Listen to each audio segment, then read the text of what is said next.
अस्सलामुअलैकुम नाज़रीन, आप देख रहे हैं प्रोग्राम काशिफ अब्बासी के साथ। आज इलेक्शन कमीशन ऑफ पाकिस्तान ने मखसूस नशिस्तों पर अपना फैसला सुनाया। 4-1 से यह फैसला सुनाया गया क्योंकि रिजर्व सीट के लिए पार्टी की जानिब से लिस्ट नहीं दी गई।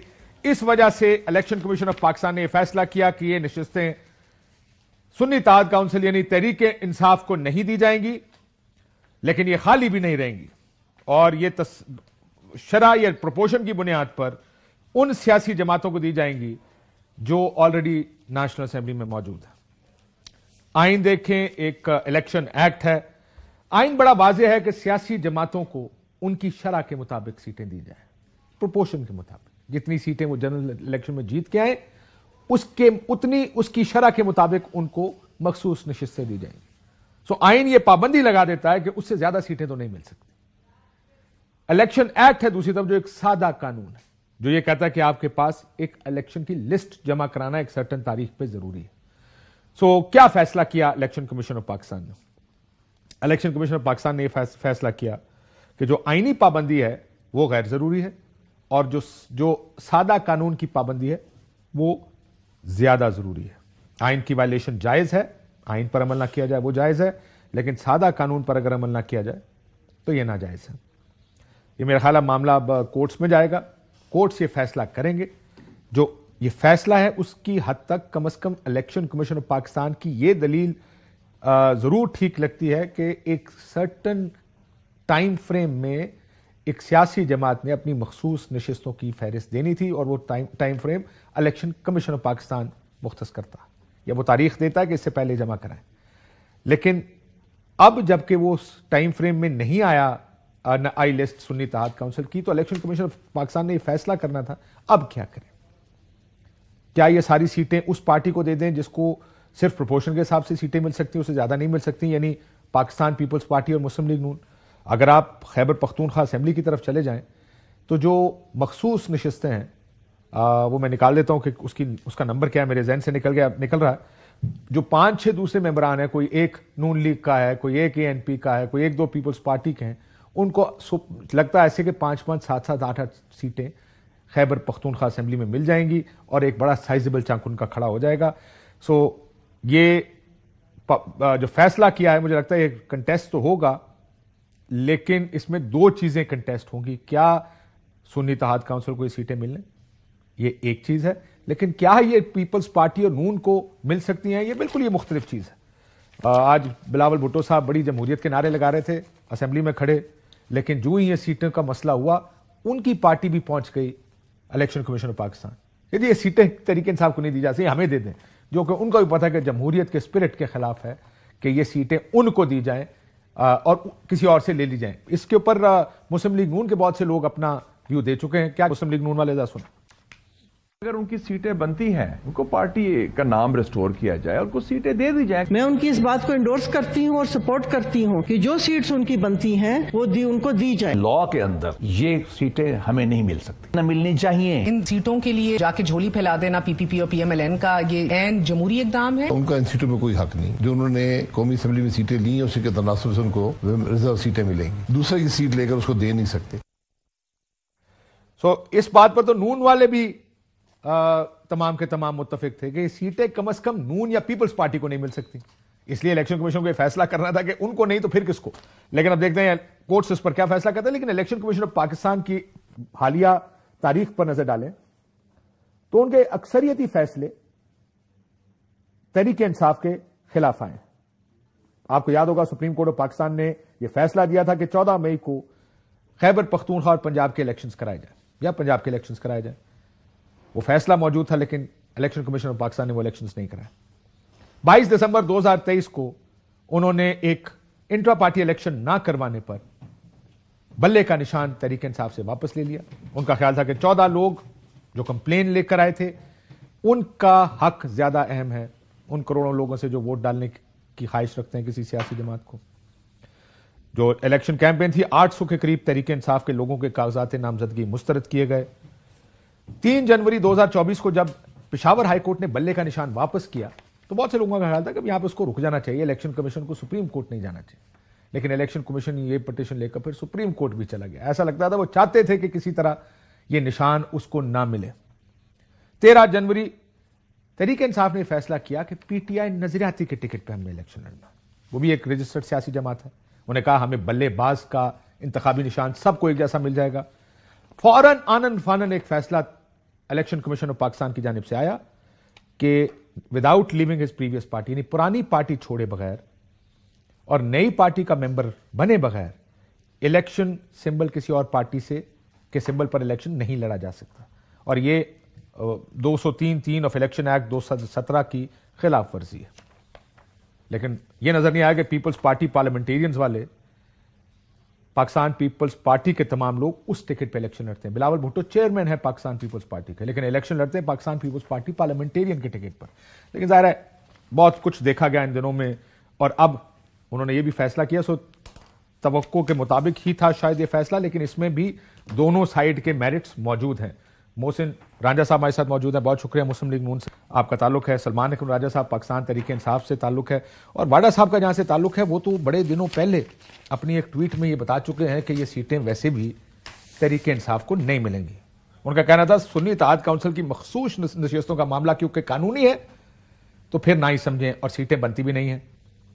महफूज फैसलों को मद्देनजर रखते हुए जैसे मैंने कहा फॉर्म 45 में छोले खाएं और पीटीआई चांद पर हुकूमत बनाए। सो बाडा साहब आपको तो पहले से पता था ही होने वाला, आपको किसने बता दिया होगा?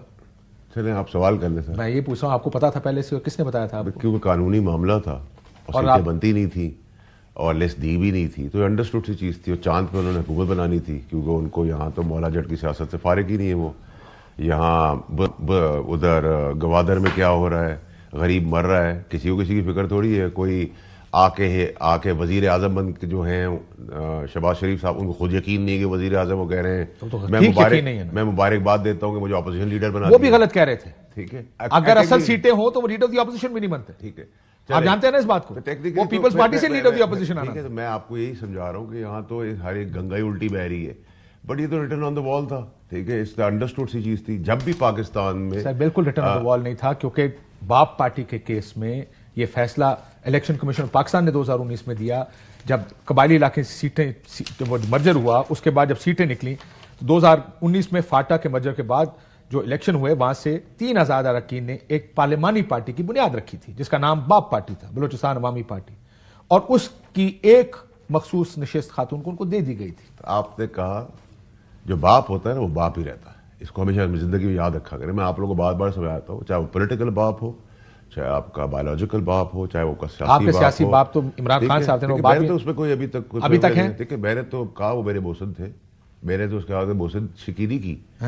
मेरा प्रॉब्लम, मेरा तो उनसे प्रिंसिपल स्टैंड के ऊपर मैं हटाऊ वहां से निकाला गया, ठीक है। मेरा कोई और तो इशू नहीं था, ठीक है, और मैं उस पर आज भी खड़ा हूं, उस प्रिंसिपल के ऊपर जो मैं हटा या निकाला गया। काश वो मेरी बात मान लेते तो यहां तक हम ना पहुंचते, ठीक है। बहरहाल वो चले, पास हो गया, पास था। नंबर 2 ये कि देखिए, जब मैं आपको बाप जब कहता है तो फिर सीटें मिल जाती हैं। आप ये कह रहे हैं बाप कहता है तो सीटें मिल जाती है। मैं तो बहुत खुले आप बहुत सारी बातें करता हूँ, आप एक लफ्ज खुदा पकड़े। मैं तो आप कह रहा हूँ जब 6 को वक्त जरूरत 9 पढ़ लेते हैं और 9 को जब 6 पढ़ लेते हैं, और ये कानून हमारे मुल्क में 65-70 साल से चल रहा है, तो ये कोई अनोखी चीज नहीं हुई है। अब आप सवाल करेंगे क्या ये सीटें नून लीग और पीपल्स पार्टी को मिलनी चाहिए? आपका अगला सवाल ये होगा, बिल्कुल नहीं मिलनी चाहिए, उनकी बनती भी नहीं है, लेकिन मिल भी सकती है क्योंकि ये फिर से कानूनी मामला है। जब भी कानूनी मामला इस मुल्क के अंदर आएगा, उस वक्त आपकी करने वाले को फैसला ये करना होता है कि आज मुझे इसको 6 पढ़ दें, जिसको मैंने परसों 2 पढ़ा था। तो बाप के टाइम पे जिसको 6 पढ़ा था, बाबर हसन भरवाना साहब जो पंजाब के मेंबर हैं इलेक्शन कमीशन के, उन्होंने जो इख्तलाफ किया वो इसी बात पे किया कि गो के ये सीटें सुन्नी इत्तेहाद काउंसिल को नहीं मिलनी चाहिए, लेकिन ये सीटें पीपल्स पार्टी और नून को भी नहीं मिल सकती, इसके लिए आईनी तरमीम की जरूरत। देखिए, नहीं मिल सकती ये भी ठीक है, नहीं लेनी चाहिए ये भी ठीक है। मोरालिटी के हिसाब से, कैरेक्टर के हिसाब से, जो जिल्लत अमेज और इबरतनाक शिकस्त के बाद तमाम पॉलिटिकल पार्टियां जो इक्तदार में बैठी हैं, उनको मॉरली भी नहीं लेनी चाहिए अगर बनती होती भी। लेकिन क्योंकि कानूनी मामला है, इसको हस्बे हाल हस्बे जरूरत 9 या 6 पढ़ना है, ये तो पढ़ने वालों को अब आपने सवाल करना है। हमसे बेहतर है कि आप उन्हीं को बिठाएं, चलाई हो रहे या पढ़ाने वाले। पढ़ाने वाले तो खड़े हो जाए भाई, खड़े हो जाए फिर, ठीक है। ये ना करें ना 52 साल के बाद भुट्टो साहब का केस लेके खड़े होके कहें गलत है, फिर 52 साल बाद क्या आज की बात को गलत कहेंगे, 18 की बात को गलत कहेंगे, 7 की बात को। ये खेल और ये मस्खरापन और ये ड्रामेबाजी बंद होनी चाहिए पाकिस्तान के अंदर। मैं जरा आप दोनों से अब कानूनी राय, ये तो सियासत वो थी ना, इनको तो पहले से पता होता है कि क्या होगा। वैसे इन्होंने ये भी कहा था कि 30-40 रह जाएंगे, बाकी सारे छोड़ के उड़ जाएंगे, चले जाएंगे। हाँ, तो अभी क्या हुआ भाई? अभी तो शुरुआत है, अभी तो असेंबली चलना शुरू हुई है, खरीदो फरोख्त की जरूरत ही नहीं पड़ी। अब तो कहीं जाएंगे, जरूरत ही नहीं पड़ी। बड़ी जरूरत पड़ी है, नहीं पड़ी है, इसलिए नहीं पड़ी कि नंबर गेम पूरी हो गई ना, पीपल्स पार्टी आ गई बीच में।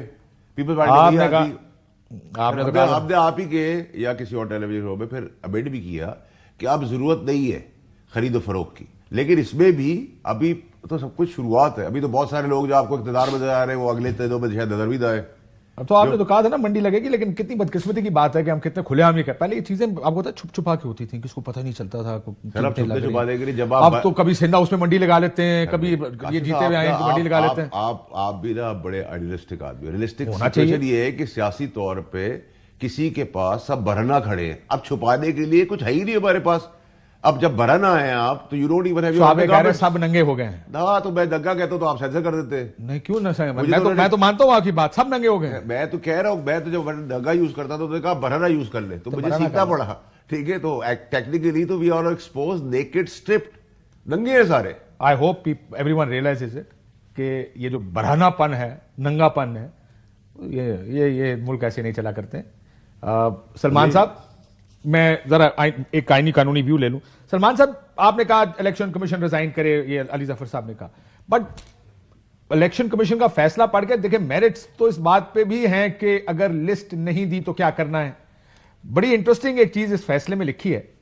इसमें लिखा यह है कि जब तहरीके इंसाफ की जानिब से बाप पार्टी का फैसला, जजमेंट हमारे सामने रखी गई, तो हमने कहा कि ये जजमेंट हमें दिखा दें, जो कि इलेक्शन कमीशन पाकिस्तान का ही फैसला है। If I am not mistaken, उस वक्त चीफ इलेक्शन कमिश्नर सरदार रजा खान साहब थे, तो उन्होंने कहा कि जी इसकी हमें जरा कागज तो दें, कोई फैसला हमें दिखाएं, जो कि नहीं दिया गया। इलेक्शन कमीशन ऑफ पाकिस्तान का फैसला खुद निकाल लेते, बजाय इसके कह रहे हैं कि हमें नहीं दिया गया। ये बताएं कि ये तो आप एक्सपेक्टेड ही था ना कि नहीं मिलेंगी। जब वाडा साहब कह रहे हैं नहीं मिलेंगी तो फिर नहीं मिलेंगी। कानून तो नया हो गया। नहीं, देखिए जो ये इख्तलाफी नोट है ना भरवाना साहब का, मेरी नजर में वो मुनासिब है। एक सुकुम है कानून में, जो सेक्शन 104 है, उसने एक हदबंदी कर दी कि इस तारीख तक अगर आप लिस्टें देंगे तो आपको मखसूस नशस्तें मिलेंगी, नहीं देंगे तो नहीं मिलेंगी। लेकिन आइन तो ऐसा कुछ नहीं कहता। आइन तो ये कहता है, आर्टिकल 51, कि जो आपने सीटें जीती हैं जनरल इलेक्शन में, उसी की शरह से या तनासुब से आपको खवातीन की और अकलियतों की नशस्त। तो आप ये कह रहे हैं कि जो जीते हैं उनको उससे ज्यादा नहीं मिल सकती, यानी नून और पीपल्स पार्टी को ज्यादा नहीं, बिल्कुल नहीं मिल सकती। अब ये जाने कहां है, इसका फैसला करना खाली रखना चाहिए था।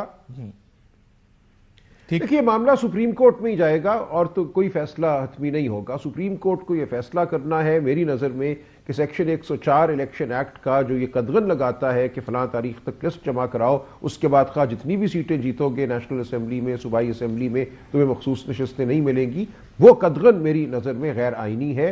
और सुप्रीम कोर्ट को उसको गैर आईनी करार देकर प्रेसिडेंशियल इलेक्शन से पहले मैं समझता हूं इन नशस्तों को बहाल करना चाहिए, ताकि सेनेट के इलेक्शन पे और सदर मुमलकत के इलेक्शन पे असर ना पड़े।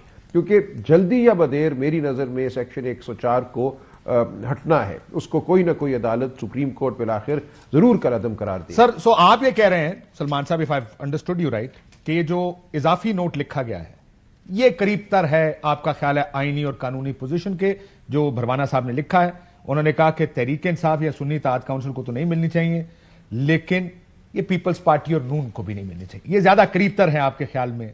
बिल्कुल, देखिए, बिल्कुल मैं समझता हूं ये करीब तर है। अगरचे वो ये कह सकते थे कि हम आइन की तशरीह करने के पाबंद हैं और आइन के आर्टिकल 218 के तहत इलेक्शन कमीशन को मुकम्मल इख्तियार हासिल है कि वो आइन के मुताबिक असेंबलियों की जो तश्कील है उसको मुमकिन बनाए। वो कह सकते थे कि सेक्शन 104 को हम रीड डाउन करेंगे, इसको डायरेक्टली समझेंगे, मैंडेटरी नहीं समझेंगे, यानी कि ये एक लाजमी नहीं है कि फलां तारीख तक लिस्ट नहीं जमा हुई तो सीटें नहीं मिलेंगी। नहीं भी अगर हुआ, लेकिन आइन चूंकि मुकद्दम है इसलिए हम ये सीटें तहरीक इंसाफ को देते हैं। यहां तक वो जा सकते थे, लेकिन जहां तक वो गए हैं वो भी ठीक गए हैं। उन्होंने कहा कि इसको खाली रखें इन नशस्तों को, ता वक्ते के आइन में तरमीम हो, या मैं कहूंगा कानून में तरमीम हो। मेरी नजर में तरमीम आइन में नहीं कानून में होनी चाहिए। सेक्शन 104 जो इलेक्शन एक्ट 2017 का है वो कलअदम है। सर, वो अब आइन में भी तरमीम हो सकती है ना? मैं जरा राजा साहब से पूछ लूं, आइन में तरमीम ये हो सकती है कि सर अगर आप फर्ज करें कोई बहुत सारी मिकदार में या नंबर में आजाद जीत के आ जाएं, वो आजाद हैसियत अपनी बरकरार रखें, तो वो सीटें फिर उसी पार्टीज को दे दी जाएं जो एक सर्टेन नंबर लेकर असेंबली में आए। फिर ये आईनी तरमीम, आप कह रहे हैं कि इस कानून में तरमीम, इलेक्शन एक्ट में तरमीम कर दें, जबकि मुझे लगता है इनको सूट करता होगा पीएमएलएन और पीपल्स पार्टी को। देखिए आईन में तरमीम कर लेते हैं कि फिर हम ही दे दें यार, अगर सीटें खाली हैं देखिए और एक पार्टी को नहीं मिल सकती, सानू मिल जाए। पहली बात तो ये काशिफ साहब, एक तो ये है कि सुप्रीम कोर्ट कॉन्स्टिट्यूशन को लिख तो नहीं सकता, और एक जिस तरह सेक्शन 104 की ये बात कर रहे हैं कि वो कॉन्स्टिट्यूशन के साथ उसका तसादम है और गैर आइनी है वो प्रोविजन जो है इलेक्शन एक्ट की, तो उसके बाद भी जो अगर उसमें आइनी तरमीम या ये चीज़ें, उसके लिए भी नंबर्स चाहिए, और नंबर्स जो हैं वो भी इस वक्त तहरीक इंसाफ के पास नहीं है। तो ये कोई ऐसी आइनी तरमीम तो कर नहीं सकते जिसके साथ इनको ये मेंबरान और ये चीज़ें जो हैं, सीटें, ये जो सूरत हाल आपने बयान की है, वो इनकी तरफ आ जाए और इनको ये सीट्स मिल जाए। ये पहली दफ़ा एक सूरत हाल जो पैदा हुई है। सेक्शन 104 को कलअदम करार देते हैं तो हो जाएगा, 104 अदालत करार दे सकती है। देखिए अब ये तो सुप्रीम कोर्ट का काम है ना, कि सुप्रीम कोर्ट जो है वो कानून जो है वो देखेगी लेजिस्लेचर की इंटेंशन क्या थी, आइन में तरमीम पहले कर दी जाए, कानून बनाने वाले की इंटेंशन देखी जाएगी ना। और तारीख हमेशा से दी जाती है और माजी में ये प्रैक्टिस भी रही है, उसके बाद में जो लिस्टें दी जाती हैं उसके ऊपर बड़ी मसले मसाइल। लेकिन राजा साहब एक बात तो तय है कि कतगन इस बात पे तो है कि आपको इस हद से ज्यादा नहीं मिल सकती, ये तो पाबंदी लग गई है पीपल्स पार्टी पर और नून, और डेट भी होती है कि तारीख भी होती है। और है। अब दूसरा ये है, इसका मतलब जो जैसे मैंने पहले कहा कि ये फैसला पढ़ के कि मेरिट तो नजर आते हैं इस बात के कि अगर आपने एक सर्टेन डेट में नहीं दी, इस बात का मुझे मेरिट समझ नहीं आता कि नून और पीपल्स पार्टी को कैसे दी। देखिए नून और क्योंकि वो पाबंदी तो तय है, उन्होंने ये फैसला कर लिया इलेक्शन कमीशन ने अपने फैसले में कि आइन की वायलेशन ठीक है, कानून की वायलेशन नहीं हो सकती। देखिए ये तो अगर एक माइनॉरिटी व्यू है, अगर मेजॉरिटी व्यू है, अगर भरवाना साहब की, भरवाना साहब ने तो कहा ना कि ये नहीं हो सकता, ये नहीं हो सकता। मेजॉरिटी व्यू तो कहता है ये हो सकता है। हो सकता है ना, मैं आपको माइनॉरिटी व्यू की बात करूं तो मेजॉरिटी ही प्रिवेल करेगा, प्रिवेल तो मेजॉरिटी व्यू करेगा। और उसके बाद जहां तक ये सवाल उठता है, गलत है ना, यही तो हम कह रहे हैं। तो जो जहां तक ये सवाल उठता है कि और ये तो उस दिन प्रोग्राम में बैरिस्टर जफरुल्लाह साहब भी जब उनसे पूछा गया, उन्होंने कहा जी उनको नहीं मिलनी चाहिए, लेकिन मिलने हमें भी नहीं सकती। ये बात बड़े हर बंदा आके क्लियरली कह गया कि हमें नहीं मिल सकती। इस पे जो मेजॉरिटी व्यू प्रिवेल तो वही करेगा, उस पर तो कोई बहस नहीं है ना, उस पर तो फिलहाल तो ये फॉर्म 47 समझे ना इसको। अभी देखे जो आगे जाना है, फॉर्म 47 ही है ना ये। अभी कोर्ट में जाना, फॉर्म 47 कह लें या 45 कह लें, ये तो अब सूरत हाल कोर्ट डिटर्मिन करेगी, ये तो अदालत डिटर्मिन करेगी कल सुप्रीम कोर्ट। अब सुप्रीम कोर्ट इस पे क्या फैसला करेगी? अब तहरीक इंसाफ ने अपनी कानूनी जंग लड़नी है, सलमान साहब भी हैं, अली जफर साहब भी हैं, ये जाकर सलमान साहब ये मामला इस्लामाबाद हाईकोर्ट जाएगा या सुप्रीम कोर्ट जाएगा सीधा? देखिए इस पे गौर होगा, हो सकता है ये सुप्रीम कोर्ट जाए, ये सुप्रीम कोर्ट जाएगा। तो आप सुप्रीम कोर्ट ही मेरा ख्याल है, इस्लामाबाद हाईकोर्ट नहीं। इस पे एक दो केसेस इस तरह के मेरे भी हुए थे, एक डॉक्टर जुल्फकार भट्टी का केस हुआ था, उसमें भी यूं ही एक मैटर था जो इलेक्शन कमीशन ने एक ऑर्डर किया था, उसको वो लेके चले गया, तो उसके बाद फिर जजमेंट आ गई थी, वो गलत फोरम पे चले गए, तो वो सुप्रीम कोर्ट गए थे, उन्होंने बड़ा सफर भी किया। मैंने एक ब्रेक ले, सर आपको पहले कैसे पता होता है ये सारा कुछ हो जाएगा? एक चीज अगर आपको खुद आपको ही पता होता है, लेकिन आप लोग बोलना नहीं चाहते, आप लोग जमहूरियत को परवान देने जाते हैं। जमहूरियत का जो जमहूरियत पे आप लोग बढ़े थे ना, और जो जमहूरी ठेकेदार थे, और इसके आपने पहले ही कहा था ना बल्ले का निशान चला जाएगा। मैं तो जो बातें अलग ही, मेरा अभी भी जो बातें कह रहा हूँ सब इंशाल्लाह पूरी होंगी। कौन बताता है आपको? अंदाजा है भाई, बहुत क्लियर अंदाजा है। लिखा अंदाजा या बताया गया अंदाजा? सर देखिए, आप जिधर इशारा करना चाहते हैं ना, कई चीजें उनको भी नहीं पता होती, ठीक है?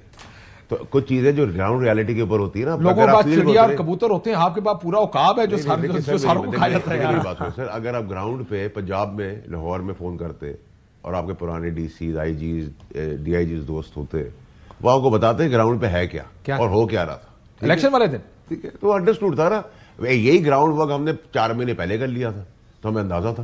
कमिश्नर रावलपिंडी ने बताया था ग्राउंड में क्या हुआ? नहीं, कमिश्नर रावलपिंडी को क्यों लेके बैठे हुए भाई? अभी तो ऐसी बहुत सारी, आपने खुद लाहौर वाले की बात की, मैंने जो पब्लिकली आ गया मैं तो उसकी बात करूं। अगर लाहौर वाले की बताते हो मैं वो भी बता सकता हूं आपको कि लाहौर वाले क्या कह रहे हैं। ब्रेक ले, उसके बाद आगे हम वन फ्लो में प्रोग्राम करें।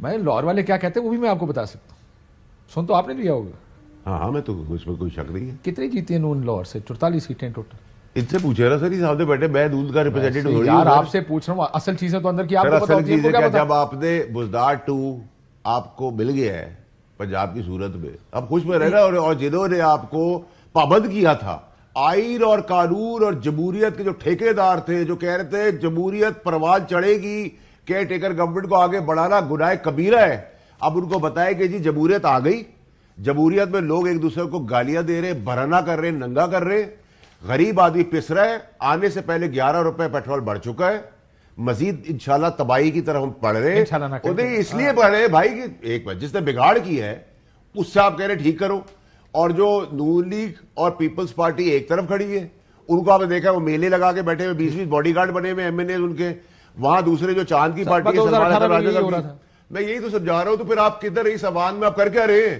ये शर्मनाक चीज है।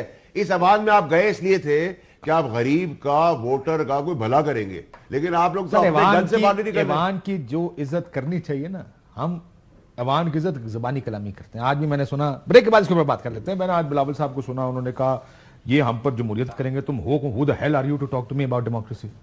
मुझे थोड़ी देर के लिए परेशानी हुई कि बिलावल साहब की पार्टी वही पार्टी थी जो सिंध हाउस लेकर बैठी थी और उन सारे लोटों को उन्होंने सिंध हाउस में इकट्ठा किया हुआ था। ये वही पार्टी थी जिसका माइनॉरिटी था लेकिन मेयर इन्होंने अपना इलेक्ट कर लिया, कुछ लोग पीटीआई के गायब कर दिए गए। बहुत कुछ होता है और ये खामोश रहते हैं। वो खैबर पख्तूनख्वा पंजाब का इलेक्शन भी था, तफसीली बात करेंगे इस पर किसी वक्त। ये ना कोई कहे कि हम जमहूरियत के चैंपियन है, कि जमहूरियत का चैंपियन सिर्फ वो है जो अपने मफाद की खातिर उस वक्त जो जिसको जमहूरियत सूट करती है, जमहूरियत की बात करना सूट करता है, वही जमहूरियत का चैंपियन होता है। जब हुकूमत में आते हैं और सूट नहीं करता तो कोई जमहूरियत की बात नहीं करता। एनीवेज एक ब्रेक लेते हैं, ब्रेक के बाद वापस आगे चले, आए बैठे ताकि अगला इलेक्शन में दोबारा ये सब ना हो।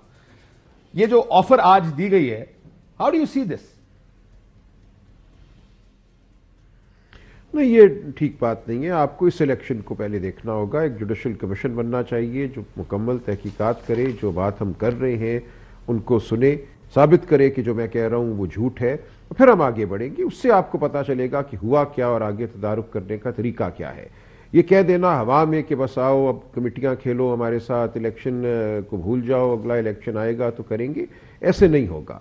आपने अगर वाकईतन इस मुल्क में एतमाद की फ़िज़ा कायम करनी है, जो एक मायदा मैं समझता हूँ अवाम और रियासत के दरमियान आपने तोड़ा है, उसको एक जद पहुँचाई है, उस मायदे को आपको दोबारा उस्तवार करना है। मैं जहाँ जाता हूँ, जिस बाज़ार में, दुकान में, मुझे 20 लोग आकर घेरते हैं और कहते हैं हम आइंदा कभी वोट नहीं डालेंगे, हमें अपने वोट की वक़्त अब नज़र आ गई है या उसकी बेवकती नज़र आ गई है। तो आपको लोगों को यकीन दिलाना है कि इस मुल्क में हुकूमतें आइंदा जो हैं वो किसी मंसूबे के तहत नहीं बनेंगी, वो आपके वोट के तहत ही बनेंगी। इस इलेक्शन ने 8 और 9 की रात जो हुआ वो यकीन जो है, वो एतमाद जो है, उसको एक बहुत ही गहरी जद लगाई है। तो जब तक आप ये नहीं करते या आप ऐलान कर दें कि भी आइंदा भी इलेक्शन ऐसे ही होंगे, पहले से तय हो जाएगा। तो आपका ये कहना है कि बुनियादी एजेंडा मुज़ाकरात अगर करना चाहते हैं या बैठना चाहती है हुकूमत, तो सबसे पहला एजेंडा ये मौजूदा इलेक्शन जो 8 फरवरी को हुए उसके ऊपर बैठे जी। लेकिन सर मैं आपको कुछ सुनाना चाहता हूं, 2018 में भी यही इल्जामात लगे थे, उस वक्त आपकी हुकूमत बनी थी। ये मैं सिर्फ सुनाना चाहता हूं इल्जामात क्या थे और पीटीआई की गवर्नमेंट उस वक्त क्या कहती थी। हम पीछा नहीं छोड़े, तहरीक चलाएंगे, वोट की चोरी का हिसाब लेंगे। धांधलीज़दा इलेक्शन, नॉलेजिटिमेट इलेक्शंस है, पाकिस्तान पीपल्स पार्टी रिजेक्ट करती है। हम दोबारा इंतखाबात कराने के लिए तहरीक चलाए, एहतजाजी मुजाहरे होंगे। जो इलेक्शन रिग हुई है, आपने मुतालबा किया, हमने तस्लीम किया, उस स्पिरिट को रखते हुए हमें आगे बढ़ना चाहिए। वो अपोजिशन भी बैठ जाए, हुकूमत भी बैठ जाए और अपना फैसला जिस तरीके से करना चाहते हैं करेंगे। दिस इज रफली यही आज भी हुआ है। क्या हुआ जरा आज का भी सुन लें। क्या उस वज़ीर-ए-आज़म की कोई से है, उसकी कोई वैल्यू है? पाकिस्तान की तारीख में इतनी बड़ी रिगिंग कभी हुई है? ट्रिपल रिगिंग पीटीआई के against, we will take them to a court of law. जनाब स्पीकर, छोड़ने वाले हम भी नहीं है। हम में से किसी एक ने भी तस्वर नहीं किया था कि किसी ऐसे बंदे का इंतखाब होगा जिसके पास न पब्लिक मैंडेट हो। मिसाक मुफाहमत की भी मैं उनको दावत देता हूँ, आए मिल बैठे। ऑपोजिशन के साथी को भी दावत दूंगा, आप हमारे साथ थे। इस निजाम को बदलने के लिए हमें सबको लेकर साथ चलना पड़ेगा। जो कुछ 4 दिन से 2024 की असेंबली में हो रहा है, ये 2018 की असेंबली में भी यही हो रहा था। वही सब बिल्कुल ठीक है। अच्छा मैं चलो उनको करने दे, फिर मैं आपके पास। हम सब देखिए, अब हम सब जख्म खुर्दा हैं। अगर माजी में किसी ने समझा कि नहीं मट्टी पाओ आगे चलो, तो अब ऐसा नहीं हो सकता। या आप जमहूरियत को बंद कर दें इस मुल्क में, जैसे वावडा साहब कह रही हैं, छोड़ दें ये खेल खेलना, या अगर आपने ये खेल खेलना ही है तो इसको कुछ तो आप वक़्त दें, कुछ तो एतबार पैदा करें। आप इसी पे तय कर लें कि अगर किसी पोलिंग स्टेशन से फॉर्म 45 नहीं ट्रांसमिट होता उसी वक्त इलेक्शन कमीशन को और 10 और इदारे आप उसमें डाल दें, फाफन होगा, फलां इदारा होगा, इंडिपेंडेंट ऑब्जर्वर होंगे, तो वो इलेक्शन का लदम तस्वुर होगा। आपको ये यकीनी बनाना पड़ेगा कि जो वोट काउंट हुआ है वही वोट बिलाखिर फॉर्म 47 में आएगा, नतीजे में आएगा। ये एक बड़ी बुनियादी ज़रूरत है। अब हमने देखा कि इस दफ़ा जो रिगिंग हुई है वो इलेक्शन डे पे पोलिंग के बाद हुई है और बड़े मुनज़्ज़म तरीके से हुई है मखसूस नशस्तों पे। इसको आपको ख़त्म करना है। ये बड़े वाज़ेह किस्म के अहदाफ हैं जो लेकर आपको गुफ्तगू करनी है और हकीकत को सामने लाना है। अगर आप ऐसे ही चलते रहे तो मैं आपको यकीन दिलाता हूँ अगले इलेक्शन में हकीकी वोटिंग शायद 20-25% हो और फिर जिसने डालना है वो 20-25% और डाल के उसको 50% पे ले आए। इस दफ़ा भी यही हुआ है। हकीकी वोटिंग मेरी नज़र में 40% के करीब थी। आप उसको 48 पे लेके अगर गए हैं तो वो इसी तरह लेके गए हैं कि आपने फॉर्म 47 में और उसके बाद पोलिंग बैग्स में आपने मवाद डाला है।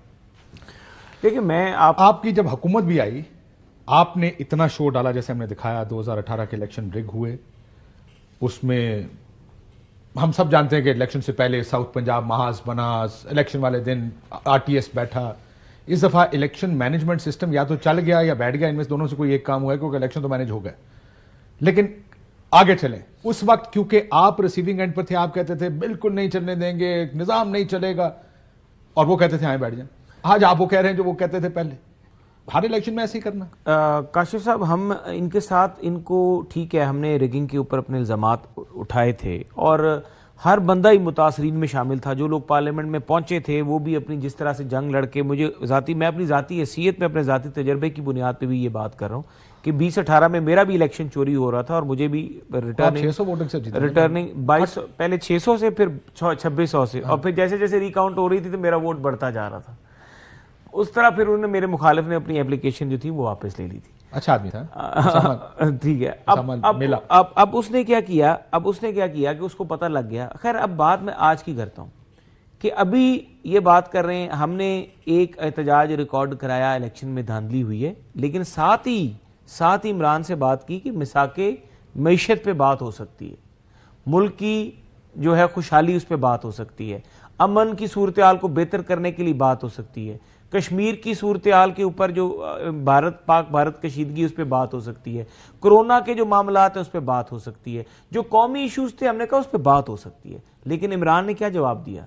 उसके बदले में अपोजिशन की जो पहली दो रोज थी, हर बंदे को उसने जेल में भेजा। कोई 6 महीने के लिए गया, 2 साल के लिए गया, कोई 1.5 साल। आपने भी यही किया ना फिर बाद में। और अब इनको ये फिर आपने भी यही किया। अब देखें, आपको याद है, देखें अब जब आपकी गवर्नमेंट आई पीटीआई की, हमारी पीटीआई की आपने एक एक करके सारों को गिरफ्तार किया। ये 9 मई इनका एक मामला था। 9 मई एक 9 मई से पहले बहुत गिरफ्तारियां कर दी सर। छोड़े ना, ये मामला था 9 मई का जो बहू आप मुझे डरा देते ना, हर दफा मैं खामोश हो जाता हूं। नहीं काशिफ भाई, 9 मई इनका मेन इशू है और तो इनका इशू कोई नहीं। आपने उससे पहले थोड़ी गिरफ्तारियां की थी, मैं दिखाऊं आपको कौन कौन सी गिरफ्तारियां। जो शेख रशीद, फवाद चौधरी, देखिए जो गिरफ्तारियां पहले जो गिरफ्तारियों से पहले हुई थी वो सारी की सारी अदालतों में से खत्म हो जाती थी। आपने तो गिरफ्तार कर लिया। उसके बाद जो गिरफ्तारियां हुई थी और जो इनके ऊपर हरा सूरत हाल पैदा, वो सारा 9 मई है। ये 9 मई की जो भी इनके ऊपर से और अभी भी अकल नहीं आ रही। अभी भी इमरान क्या कह रहा है, अगर इमरान को थोड़ी सी होती फहम तो वो अपने लोगों से कहता कि अपने रवैये पार्लियामेंट में जो है, देखिए हम तो तैयार हो गए।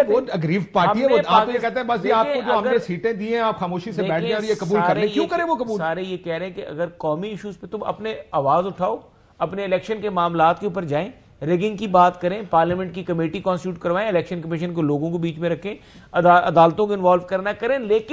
लेकिन अगर ये बदतमीजी करेंगे तो ये आपको भी पता है कि इसका जो रद्द अमल होगा, और मैं नहीं चाहता कि वो सूरत हाल पैदा हो, ये सूरत हाल और खराबी की तरफ जाएगी। वाडा साहब, नादान दोस्त कभी कभार ज्यादा खराब होते हैं। आज खालिद मकबूल सिद्दीकी साहब ने एक बात कही, जरा वो भी सुन लें। अगर इनकी बात सही समझ ली, इनको हराया गया है तो भाई जिस तरह जितवाया गया था उसी लोगों ने उसी तरह हरा दिया है। 18 में जिस तरह जितवाया गया था 24 में उस तरह हरा दिया गया है। ये क्या मान रहे हैं? देखिए, सलमान को राजा साहब ने कहा कि बड़ी मुनज़्ज़म तौर तरीके से 2024 के इलेक्शन में धांधली हुई। मेरा अपना ख्याल है कि जितनी मुनज़्ज़म तरीके से 2018 में धांधली हुई, ये तो बहुत भोंडे तरीके से हुई है। गैर मुनज़्ज़म धांधली हुई ठीक है, तो मैं ये तो कोई लेट जागा है। ठीक है, उसको तो मैं बड़ा क्लियर कर दूं, मुनज़्ज़म तरीके से, डिसिप्लिन से जो इलेक्शंस के अंदर रिगिंग हुई थी आर्टिस्टिक वे में, वो थी 2018 की। ये तो भौंडा था सारा काम, नंबर एक। नंबर दो ये कि आप आ जाएं अब आइन और कानून के सब। आप ठीक जीते थे कराची से 18? देखिए मैं बड़ा क्लियर हूँ निजाम, मैंने निजाम को बड़ा करीब से देखा है। देखिए मुझे तो अगर अभी भी अल्लाह बड़े बोल से बजाय कोई शौक होगा तो किसी दोस्त को कह दूंगा भाई तुम उतर जाओ सीट से, मैं खड़ा रहता तो मैं जीत जाऊंगा। ठीक है, तो मैंने निजाम को बहुत करीब से देख लिया है। ठीक है, मैं जो आइन और कानून की बातें सुन रहा हूँ सारे लोगों के, इसमें एक चीज ऐड कर दूं, साउथ पंजाब महाज पहले बन गया। वो जो साउथ पंजाब की सीटें थी 28, 25, 26, 27, 28 पहले वो हो गई। केपी इमरान खान ने जीत लेना था। नॉर्थ पंजाब में इमरान खान 13 भी जीता था, 18 भी जीतना था, तो चंद सीटों पे धांधली भी की गई। आज भी पीटीआई के प्रिंसिपल स्टैंड को सलाम करूंगा, सल्यूट करूंगा, सलमान कमराजा साहब की हर बात से सहमत होऊंगा।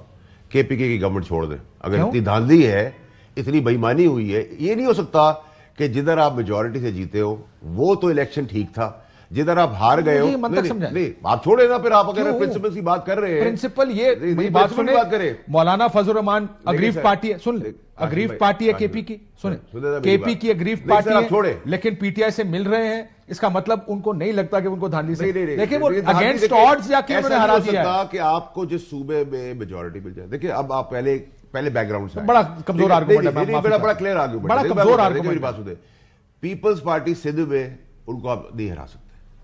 आप पूरी भरपूर कोशिश कर लें, नहीं हरा सकते आप। एडमिनिस्ट्रेशन उनके हाथ में, 2 नंबरी करते। ठीक है, देखिए 2 नंबरी तो पाकिस्तान में 2 नंबरी इज अ स्मॉल वर्ड, यहां 4 नंबरी होती है। अब आइन और कानून की बात कर ले सर, सुप्रीम कोर्ट की भी बात कर लेते हैं। आप मुझे बताएं किस आइन के तहत, कौन सा आइन था जिसने आपको 9 मई की वाकई की इजाजत दी? वो कौन सा आइन था जिसने आपको अरशद शरीफ का प्लान मर्डर करवाया? वो कौन सा आइन है जो उन लोगों को छुपा रहा है? वो कौन सा आइन है जो खास की तरफ नहीं जा रहा? वो कौन सा आइन है जो मफरूर है, वो भागे हुए उस कत्ल से रिलेटेड लोग, उसको वो आइन ढूंढ के नहीं निकाला? वो कौन सा आइन है जो आज 11 रुपए का पेट्रोल खड़े होने पे चीख दी रहा? वो कौन सा आइन है जिसने मजबूर किया इलेक्शन को? कौन सा आइन है? फैसल वाडा भाई कौन सा आइन है? कौन सा आइन है? आइन फैसल वाडा एंड कंपनी को कहता है कि आए इस मुल्क की बागडोर संभाले और मुल्क ठीक करें। ये भागदौड़ चलाने वाले ये आईनी तौर पे आए हुए, ये क्या ये तो सारे लोग सादिक और अमीन है जो आए हैं, सादिक और अमीन तरीके से आएंगे, कौन ठीक करेगा इसको? ठीक नहीं, खराब करने वाले जो बैठे हुए वो ठीक करेंगे,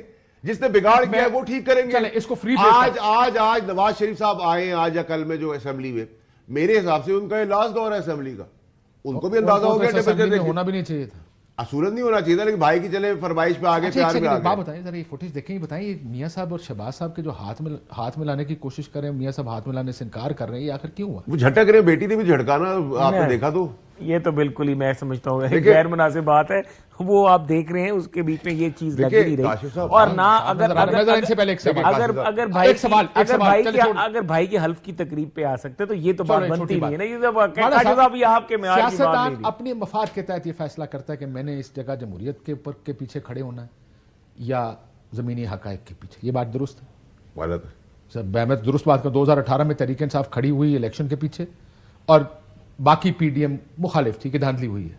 आज चेहरे बदल गए, आज बिलावल साहब भी डिफेंड कर रहे हैं इन इलेक्शंस को, नून भी डिफेंड कर रही है। बिलावल साहब एक गुफ्तगू कर जाते हैं कभी कभार, हमारे साथ भी हमारी चंद सीटें गई हैं, लेकिन लार्जली जिस तरह पिछली दफा कहे थे रिजेक्ट करते हैं, ये तो उस तरह नहीं करते, क्योंकि अब हुकूमत में आ रहे हैं। Isn't that so? Because it suits them now, इसलिए किरदार बदल गए हैं। जो उस टाइम ऑपोजिशन में थे 2018 में, आप उस टाइम असेंबली का हिस्सा थे, वो रोला डाल रहे थे, आज दूसरी साइड रोला डाल रही है। देखिए काशिफ साहब, ये जो बंदर बांड का खेल है ना, ये जमहूरियत का जो ड्रामा मेरा रचा के चला रहे हैं इतने टाइम से, और वही शक्लें बदल के आ रही। प्रॉब्लम ये कि हम कौम की तकदीर नहीं बदल पा रहे, ना कौम से हमारा कोई कंसर्न है। करेंगे तो बदलेगा नहीं। सर आप बिजनेसमैन हैं, सर मेरी बात, अपना निजाम ठीक चलाते हैं, मेरी बात सुने, बंदे ठीक मैं अपना बिजनेस तो अच्छा चला लेता हूँ, प्रॉफिट में भी ले आता हूँ, लेकिन जैसे हुकूमत में आता हूँ हुकूमत का भट्ठा बिठा देता हूँ। नंबर 1। अब आप सुनते चले जाएं कि यहाँ प्रॉब्लम ये है कि ये जो चेहरे आपने असेंबली में खड़े किए हुए, चाहे वो अपोजिशन हो चाहे वो गवर्नमेंट हो, ये सब रिजेक्टेड एक्सपायर्ड माल है।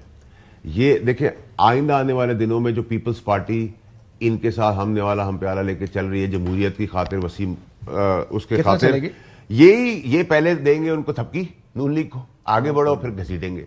अभी IMF की नेगोशिएशन पे रीनिगोशिएट होंगी चीजें, बजट पे फिर रीनिगोशिएट होंगी। सबसे खतरनाक तकरीरें पीपल्स पार्टी करेगी, ये मेरी बात आज लिख रहे हैं। फिर पंजाब में लेन देन होगी, पहले मरहले में पंजाब आ जाएंगे, थोड़ी स्टेबलाइज हुई तो फिर वफाक भी आ जाएगी। प्रॉब्लम सारी ये है कि यहाँ सबकी खानदानी जायदाद की प्राइवेट कंपनी की जंग है, ना किसी को सस्ता आटा मिल रहा है, ना रोटी मिल रही है, ना पेट्रोल मिल रहा है, ना स्कूल मिल रहा है, ना अद्वियात मिल रही है। मेरे ख्याल अभी जो आपने आगे निजाम देखिए, कई तो आपको आने वाले दिनों में जो फैसले करने वाले हैं वही नजर नहीं आएंगे, ठीक है, वो भी मंजर आम से गायब हो जाएंगे जो बड़े बड़े फैसले कर रहे हैं। नंबर 2 ये है कि आइंदा आने वाले दिनों में आप ये निगोशिएशन देखेंगे, कोई सीटों का एडजस्टमेंट वो तो हो जाएगा, लेकिन निजाम सही नहीं हो, ठीक है। निजाम देखिए मेरी बात सुनिए, इस मुल्क में सर 40 सेकंड, इस मुल्क में ये निजाम नहीं चल सकता। सलमान साहब 20 सेकंड, और सलमान साहब के फिर कॉल मैं बताऊंगा, मुझे एक बताएं कि आज भी पंजाब में 700 के करीब आटे के बैग तो मेरे हल्के में तकसीम हुए हैं, और वो बगैर बियॉन्ड पार्टी बेस्ट के, जिसके अंदर पीटीआई के ज्यादा वोटर हैं, जिसमें हम भी इतराज करें उनको। मैं आपको बता रहा हूं, आटा ये बात करें, फिक्सेस, छोटे फिक्सेस। सलमान साहब, how do you fix it? कम वक्त है, जरा 20 सेकंड में अगर जवाब दे सके तो। I know it's not a solution in 20 देखिए, निजाम में अवाम की आवाज होगी तो निजाम अवाम की जो फलाह है उसकी जानिब बढ़ेगा। ये एक बड़ा उसूल मुस्तहकम है पूरी इंसानी तारीख में। अगर आप ये समझते हैं कि कोई बड़े अच्छे सूरमा अफलातून ऊपर आके बैठ के निजाम ठीक कर देंगे तो ऐसा नहीं होगा। बुनियाद ठीक होगी तो निजाम ठीक होगा। मुझे ब्रेक का कहा जा रहा है, एक ब्रेक लेते ना, ब्रेक बाद वापस आते हैं।